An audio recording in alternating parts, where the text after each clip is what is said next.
Welcome to all our viewers. I'm Chico Garcia. And I'm Gino Killiamore. And with us this morning, straight from LA, is international hair and scalp expert, Svenson's chief trichologist, Michael Bernstein. So, good morning, Mr. Bernstein, and glad to have you on the show. Good to be here. Thank you very much. Good morning, everybody.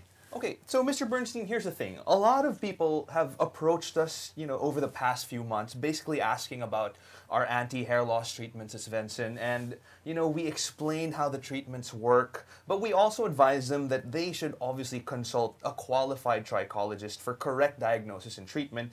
Since our consultation at Svenson, we've learned a lot of things like early prevention and hair scalp care are really, really important no matter what your age is, whether you're as young as I am or as old as Chico is, it doesn't really matter. No offense. I will ignore that statement. So yes, Mr. Bernstein?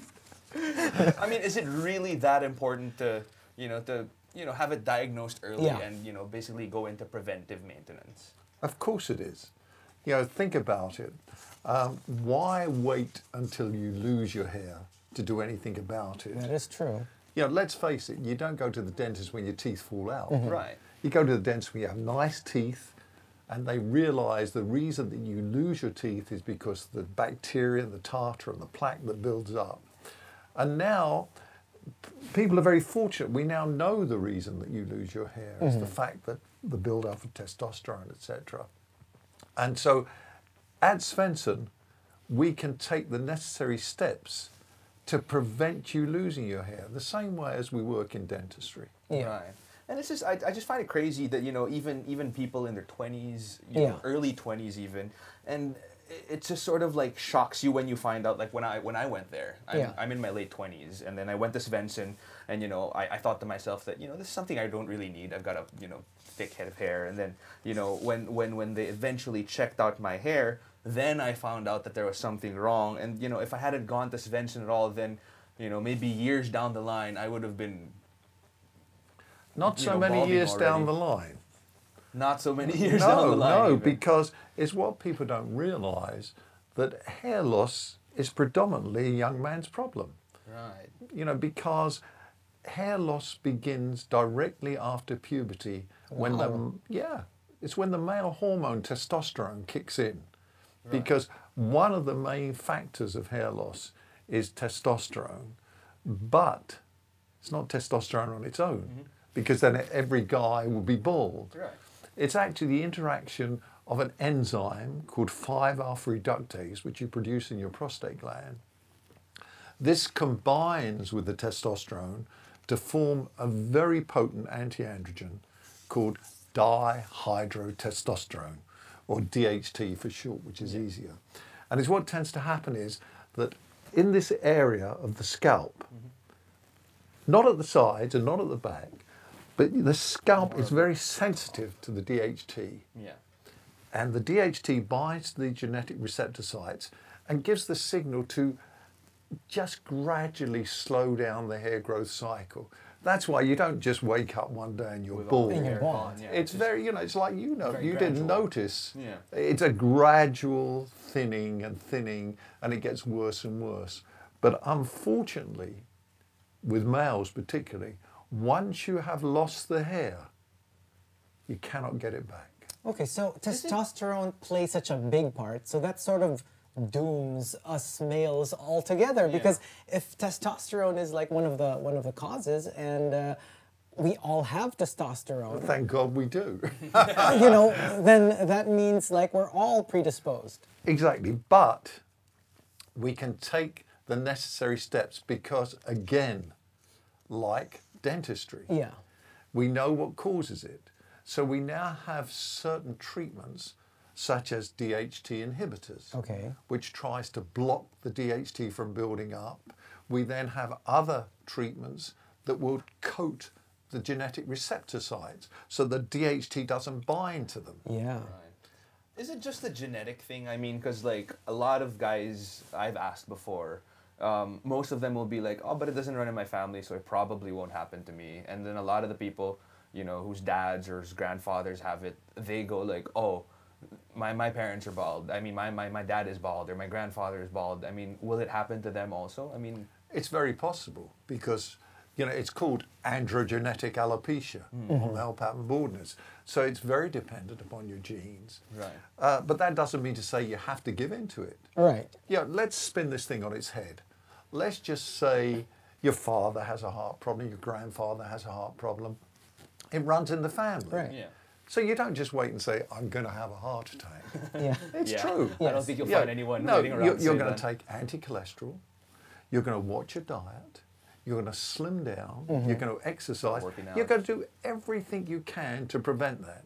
Now, that's not a guarantee you won't lose. You know, you won't have a heart attack. It's the same way with hair. That we have anti-DHT, we have stimulators, we have boosters, we have amino acids, we have vitamins. Everything essential to the hair growth. Yeah. And providing you haven't lost the hair and you've still got a root that's active, we can try and prevent you from losing your hair. And in doing so, your hair will stay in your hair longer. And instead of just being those thin, pathetic little hairs, they gradually mature and get thicker. Into the normal, you know. Exactly. So, you know, like with prevention, you know, time has a lot to do with it. So I guess what you're trying to say is that you have to act on it right away. I mean, don't drag your feet and wait until everybody notices the hair loss. The moment you start seeing the beginning of the problem, it's to act on it right away. I agree entirely. And, you know, even if you don't think you have a problem, you really want your hair to look good. Of course. You want to Of feel course. good. It gives you self-confidence. Right. It builds up your self-esteem. It's very important to look after your hair. And it's not something that you want to stress about. And, you know, speaking of stress, actually, I heard somewhere that stress actually causes hair loss. Is there any truth in this? There is actually, because if you think about it, stress comes from your adrenal glands. You know, because when you're stressed, you produce adrenaline. Right. You know, it's the fight or fright drug. Yes. And strangely enough, that we produce testosterone in our adrenal glands. So the more adrenaline you have, the more testosterone, and you can become prone to hair loss. This is even more so with females. Right. So if you're like, let's just say you're an adrenaline junkie and you're into like, you know, extreme sports or something like that, is that also is that a factor? I mean, does that... It's difficult to say it would necessarily be a factor. It could be. Right. You know, but it's all down again, if you're genetically inclined to lose your hair, then you have to take steps to prevent it. And you can usually tell by looking at your dad, looking at your granddad, looking at your uncles, and you can see the pattern forming itself. And what about dandruff? You know, does it play a role in hair loss? Is it a precursor? Is it a symptom? I mean, what role does it play in hair loss? Let's not stop with just dandruff. Like, let's just say you have a really oily scalp or something like that. They're two very interesting questions, because dandruff on its own doesn't cause hair loss. Okay. You know, but there are different forms of dandruff. You know, you have just the normal dandruff, which is the flaking off of the dead skin cells. Yeah. You then move further up to a more severe form of dandruff, where you actually get the presence of a yeast sporum. And it's the yeast sporum that you get bacteria building up, which can cause problems. Yes. So even though it's not a cause, it does add to the problem. And the fact that when you've got a dandruff, you start scratching your head, and you've got dirty fingernails, and this can cause problems there. Now, funny enough, greasy hair is often, you forget that also you have dandruff with greasy hair. Yeah. Right. And the problem is, instead of the flakes falling off, they stick sort of together, sticks they together. build Yeah. up. Yeah. And you'll see some guys who've got a redness around their forehead, and it's exacerbated when they are stressed.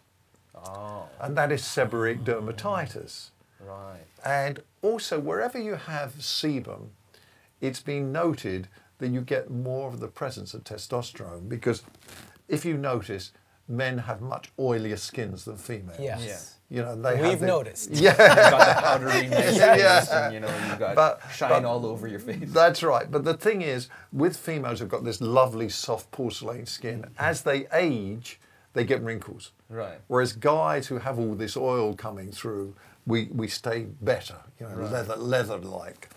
But as I said, all these things are a precursor to the hair loss. And if you notice you've got dandruff and you notice you've got a greasy scalp, and even the other section to dandruff going further is when you get those thick, very dense masses, which is actually a psoriasis, which is even more serious. Okay.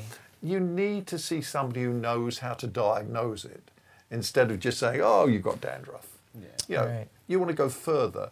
And at Svenson, we have a special corrective program which deep cleanses the scalp, removes all these impurities, and provides the correct environment for those healthy hairs to grow. All right. So I guess, you know, there are a lot of reasons why men and women suffer from hair loss. But I guess what the whole point is to make sure that you have something to prevent it. You know, it's one thing to try to reverse the damage, and it's another to try and prevent it from further escalating. So I guess what we're trying to say is that, you know, you should have like a Svenson preventive program, which makes sure that you don't get to the point where it becomes irreversible. That's so true, and it's exactly the way we think at Svenson. You know, our mantra is prevention is better than cure. Exactly. Right, because once you go bald, you can never grow hair back. Unfortunately, whatever you read about, you know, we can regrow hair on bald heads, it's not true, not at this moment in time. And at Svenson, we do advise people that we do not grow hair on bald heads, but we can prevent you from losing the hair you already have. And in doing so, by retaining the hair for a longer period, it automatically will start to mature and get stronger. Right. So there you go. You know, that's good news for all the people out there listening who might be suffering from some sort of level of hair loss. And hair loss is preventable. That's the good news. And the first step in early prevention is to see a qualified trichologist at Svenson to have your hair and scalp checked. And they offer free consultations, so what are you guys waiting for? Just call 892-4247, remember that number, and schedule your appointment today. So thank you very much, Mr. Michael Bernstein, for joining us this morning and for enlightening us on what to do when you're starting to suffer from hair loss. It's my pleasure. Thank you so much, guys.